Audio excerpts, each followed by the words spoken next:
Hello and welcome to our morning edition of Arirang News. We begin with these stories making the headlines at this hour. The number of employed people in South Korea stood at nearly 28 million last month. This is an increase of 108,000 on year, but it's a significant slowdown as it marks the smallest growth in 13 months. The Health Ministry announced its plan to gradually raise the medical school quota over the next 5 years by an average of 668 seats per year, starting in 2027. But doctors groups say the measure falls far short of providing a real solution to shortages in regional and essential healthcare. South Korean figure skater Cha Jun-hwan ranked 6th in the men's single short program, earning him a season-high score. This secures his place in Friday's free skate, where the top 24 competitors will compete for medals. We begin this morning with South Korea's job market that hit a speed bump to start the year. The number of employed people grew by just over 100,000 in January, the smallest increase in 13 months. While a severe cold snap shrank jobs for the elderly in agriculture, the slump in youth employment and the manufacturing sector continues to drag down the figures. Our Kim Do-yeon reports. The latest employment data shows South Korea's job market is cooling rapidly. According to the Ministry of Data and Statistics on Wednesday, the number of employed people stood at 27.98 million in January, an increase of 108,000 on year. This is a significant slowdown compared to previous months, marking the smallest growth since December 2024. By sector, the health and social welfare and transportation industries saw job gains. In contrast, the agriculture and public administration sectors shed jobs. Freezing temperatures reduced activity in the agriculture, forestry, and fishing sectors, which saw jobs plummet by 107,000. This directly impacted older workers. While jobs for those aged 60 and above did increase by 141,000, it was the smallest rise for that age group in 5 years. As for the rise in unemployment among those aged 60 and older, officials attribute this to a mix of seasonal factors, specifically the cold snap, and delays in the start of government-subsidized senior job programs, which left many older people waiting for work. But weather isn't the only factor. Core industries remain weak. Manufacturing jobs fell by 23,000 and the construction sector shed another 20,000 jobs, continuing a long streak of decline. Young people are also finding it harder to enter the workforce. The number of workers aged 15 to 29 dropped by 175,000, and the number of people simply resting without seeking work rose by 110,000. This aligns with separate data showing a hiring freeze at major conglomerates. A report by CEO Score reveals that Korea's top 500 companies actually cut their total workforce by over 6,700 last year. More than half of these major firms reduced their headcount. The polarization is distinct. While CJ Olive Young and SK Hynix added thousands of jobs riding the K-beauty and semiconductor boom, traditional giants struggled. LG Electronics and retail leaders including E-Mart and Lotte Shopping cut thousands of positions, and even Samsung Electronics saw its workforce shrink by over 1,000. Kim Do-yeon, Arirang News.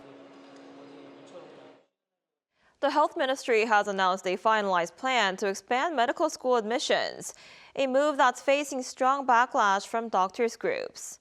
The government says it will gradually raise the quota over the next 5 years, but the medical community says the measure falls far short of providing a real solution to address shortages in regional and essential healthcare. Our An Sung-jin explains more. South Korea has finalized its medical school quota increase after a prolonged dispute since 2024. The government has put forth a 5-year plan to increase medical school admissions starting from the 2027 academic year to address regional and public healthcare shortages. Following a meeting by the Health and Medical Policy Deliberation Committee on Tuesday, the Health Ministry says that enrollment will, on average, increase by 668 students per year from 2027 to 2031, adding up to a total of 3,342 students over the next 5 years. The government is emphasizing that it's a gradual increase to avoid strain on medical education.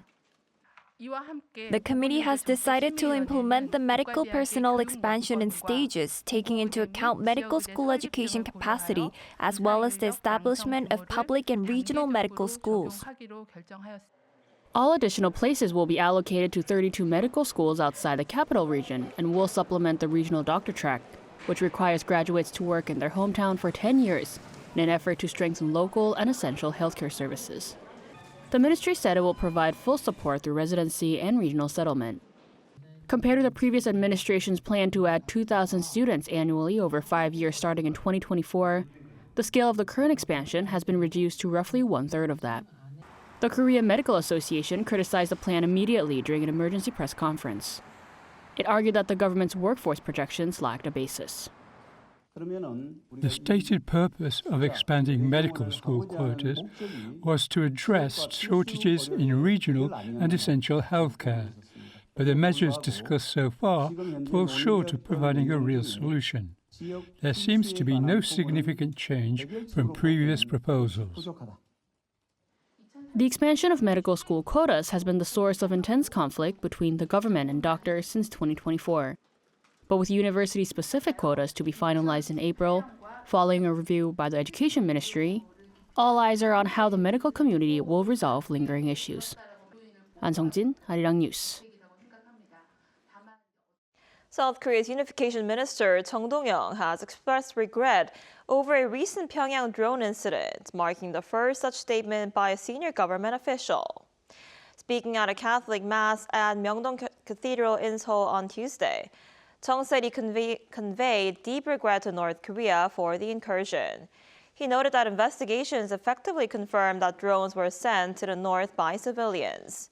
Chung also claimed that in October 2024, under the Yoon Suk-yeol administration, the military sent drones to North Korea 11 times to provoke a response.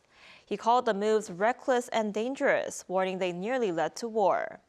The minister urged restoring the September 19 inter-Korean military agreement and halting hostile aerial activities to prevent further tensions.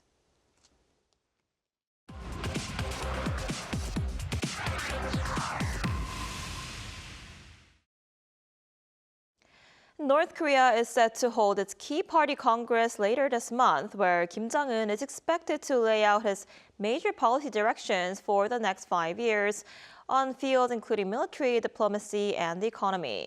For more on this, we're joined today by Professor Mason Ritchie, Professor of International Politics at Hankuk University of Foreign Studies.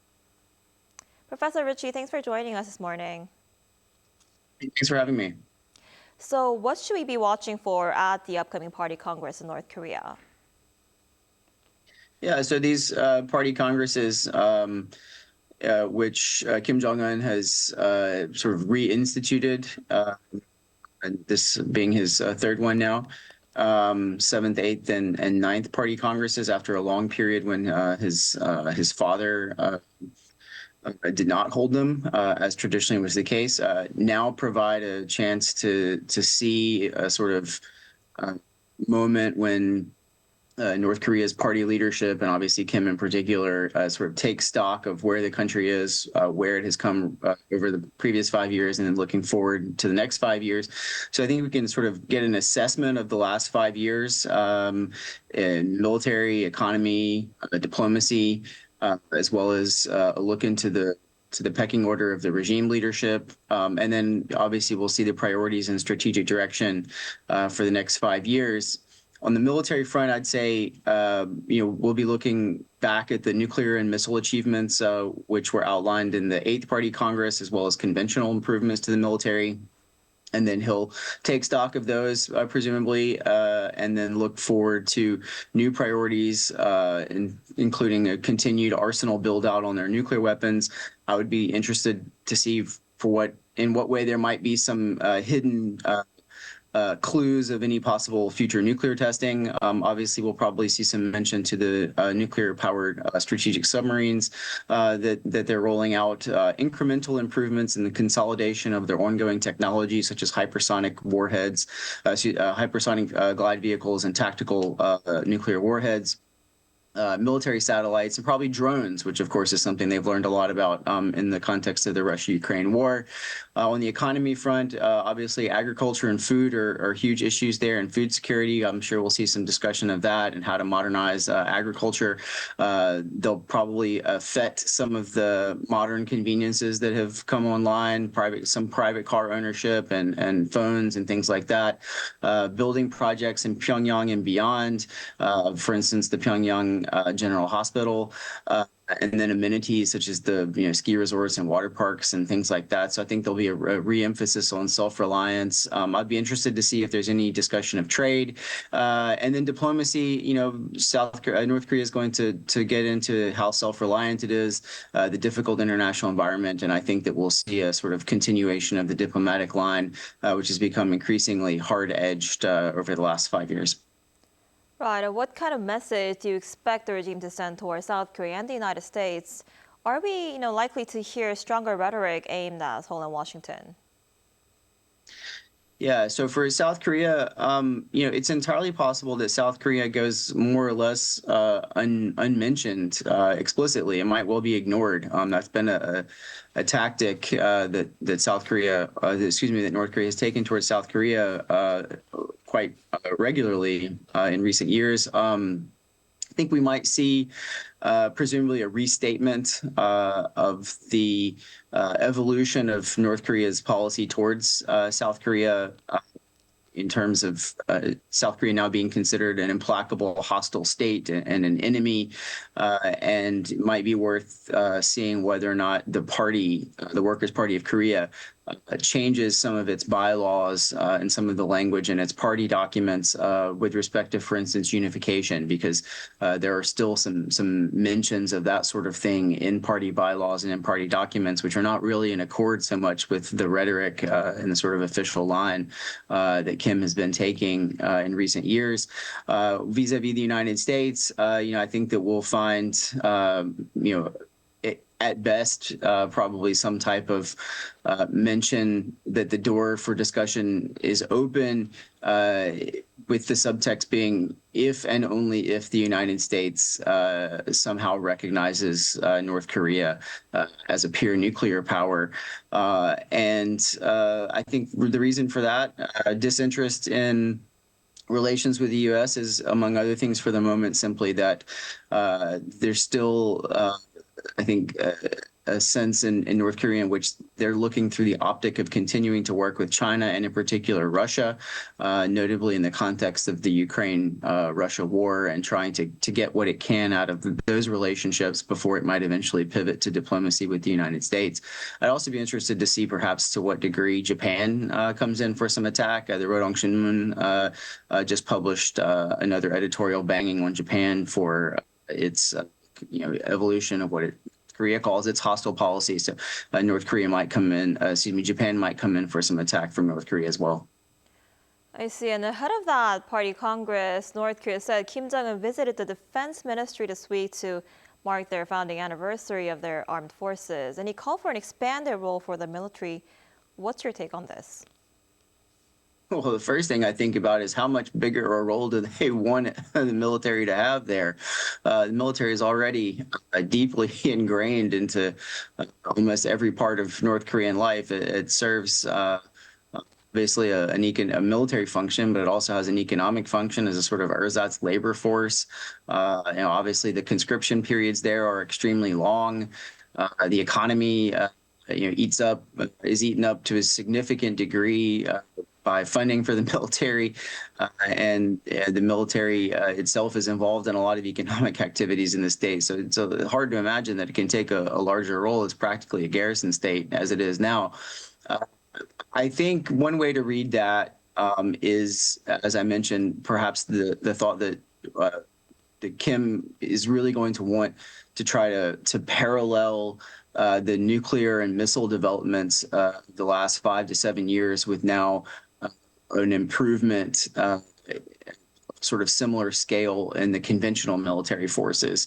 And that's worrisome insofar as, to some degree, one might be willing to believe that in a lot of ways, the nuclear weapon development has domestic propaganda purposes as well as a deterrent purpose.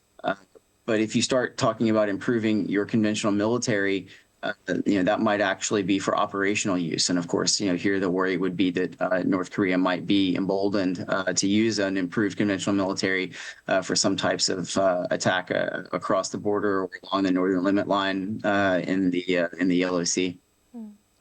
Right, I see. All right, Professor Ritchie, I'm afraid that's all the time we have for today. Thank you so much for your insight this morning. We appreciate it. Great. Thank you for having me.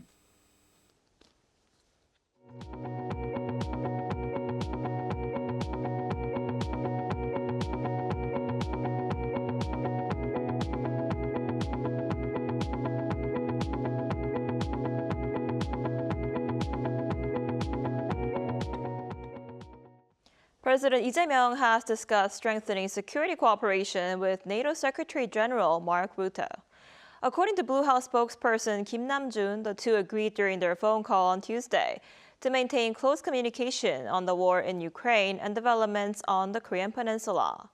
He called for more substantive defense industry cooperation through the Korean NATO Defense Industry Consultative Group, created last year, and Rutte expressed his support. This was their second phone conversation since President Lee took office last June. Meanwhile, U.S. President Donald Trump is reportedly expressing anger over delays in Japan's promised investments under a bilateral trade deal. The reported frustration comes as Tokyo works to finalize large-scale U.S.-bound investments and sends a top trade official to Washington for talks. Our Lee Seung-jae has more. U.S. President Donald Trump is reportedly voicing strong dissatisfaction over delays in Japanese investments pledged under last year's trade and tariff agreement. According to a report by Japan's Nikkei newspaper on Tuesday, President Trump has high expectations for Japan's newly elected Prime Minister Sanae Takaichi, but is also frustrated that promised investments into the United States have not moved forward as quickly as expected. The report says Washington privately communicated to Tokyo that the president is furious over issues with Japan, even before he publicly expressed support for Takaichi on social media. At the center of the dispute is a pledge by Japan to invest $550 billion in the United States as part of last year's tariff deal. U.S. Commerce Secretary Howard Lutnick reportedly told President Trump that the first round of investment plans would be finalized by the end of 2025. However, the Nikkei reported that the sheer scale of the projects has slowed planning and coordination. The initial target to reach a concrete agreement was the end of January this year, but that deadline was pushed back to the end of this month. President Trump is said to view the delay with suspicion, reportedly claiming that Japan may be intentionally slowing negotiations. Despite the report, Prime Minister Takaichi has reaffirmed that the U.S.-Japan alliance remains strong and unchanged. Regarding my upcoming meeting with President Trump, we will reaffirm the unshakable unity between Japan and the United States and further advance Japan-U.S. cooperation across a wide range of fields, including diplomacy, the economy, and security. Tokyo appears to be moving to ease tensions with Japan's Economy, Trade, and Industry Minister Ryosei Akazawa, who oversees tariff negotiations, set to visit the United States this week. Kyodo News reports that Akazawa is expected to meet Commerce Secretary Lutnick during the trip, with talks likely to focus on investment timelines and ways to keep the bilateral trade relationship on track. Lee Seung-jae, Arirang News. The investigation into South Korean e-commerce giant Coupang has confirmed that more than 33 million user accounts were exposed in the company's recent data breach. Our Cho Young-eun reports.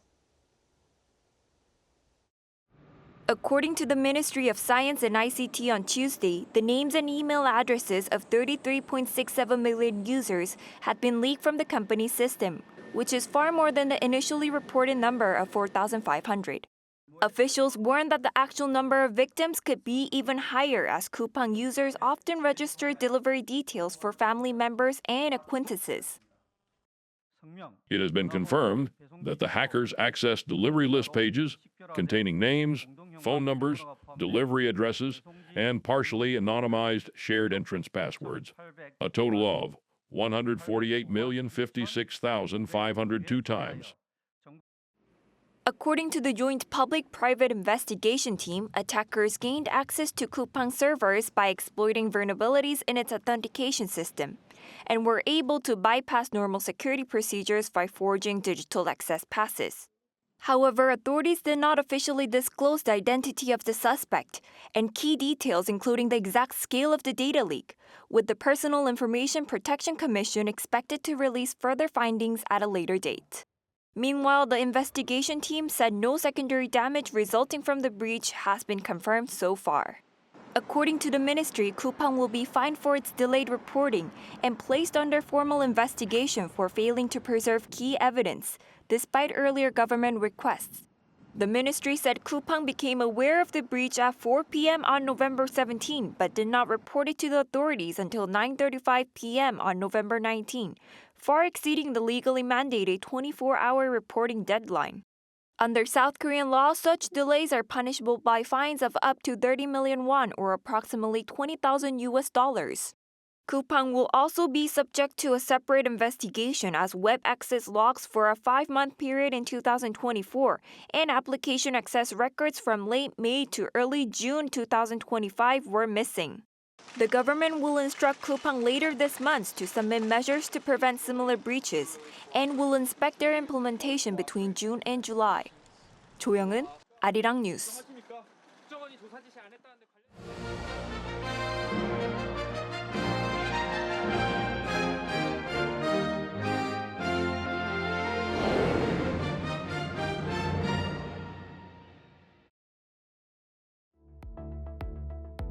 Hello and welcome. I am your AI sports correspondent Arirang. This section features AI-generated content and scripts, bringing you the latest news from the Olympic Winter Games Milano Cortina 2026. Here are our top stories. South Korean figure skater Taejun Hwan advanced to the free skate competition after placing 6th in the men's singles short program on Tuesday at the Milano Ice Skating Arena. Ta earned 92.72 points in the short program after landing a quadruple salchow in a triple axel, marking his highest score of the season. This result qualifies him for the free skate, which will determine the overall medalists. Ilya Mailinin of the United States leads the field with 108.16 points, followed by Japan's Yuma Kageyama. The combined scores from this short program and the upcoming free skate on Friday will decide the final Olympic standings. South Korea's short track mixed relay team failed to reach the medal final on Tuesday, following a collision in the semifinals. Kim Ki-lee fell after tangling with Kanin Stodod of the United States. Officials rejected a South Korean request for advancement, citing the team's third-place position at the time of the foul. South Korea subsequently placed second in the B final behind the Netherlands to finish 6th overall. Host nation Italy won the gold medal, with Canada and Belgium taking silver and bronze. Following a day of recovery and training on Wednesday, Korea's short track squad will return to the ice on Thursday for the women's 500-meter and the men's 1,000-meter. The International Olympic Committee on Tuesday banned Ukrainian skeleton racer Volodymyr Heraskevich wearing a helmet featuring images of athletes killed in the war with Russia. The IOC ruled that the tribute violates Rule 50 of the Olympic Charter, which bans political demonstrations. Although the committee offered a black armband as a compromise, Heraskevich stated he will wear the helmet during Thursday's competition in Cortina. Arianna Fontana, Italy's most decorated Winter Olympian, added to her medals on Tuesday by leading the host nation to gold in the short track mixed relay. This victory marks Fontana's 12th career medal across 6 Winter Games. Italy finished the 2,000-meter race at the Milano Ice Skating Arena in 2 minutes 39.019 seconds, coming ahead of Canada and Belgium. The win moves Fontana within 1 medal of the all-time Italian Olympic record held by fencer Edoardo Mangiarotti. She returns to the ice this Thursday for the women's 500-meter quarterfinals. Before we head out, let's look ahead. Appearing now on your screen are the current medal standings and the upcoming schedule for the Olympic Winter Games Milano Cortina 2026.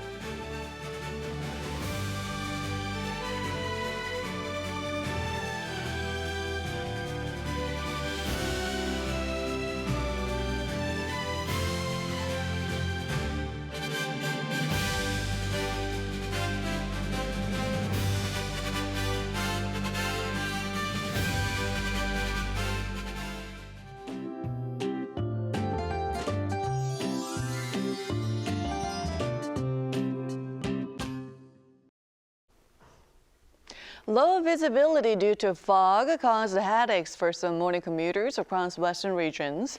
And today, temperatures will remain above the seasonal norms, although air quality will be a concern. Ultrafine dust levels will rise to the bad range across most of the country, except for the eastern parts of Gangwon-do province, where dry conditions have persisted, as well as Gyeongsang-do regions. Now, strong winds along the east coast and on Jeju Island will continue, so extra caution is needed to prevent fires. And this afternoon, Seoul will be getting up to 6 degrees Celsius. Gwangju makes it to 8 degrees, Daegu topping out at 10 degrees Celsius. Skies will remain partly cloudy nationwide in the morning, but conditions will gradually clear beginning late this afternoon. Temperatures will stay milder than normal for the season through the end of the week under fairly sunny skies.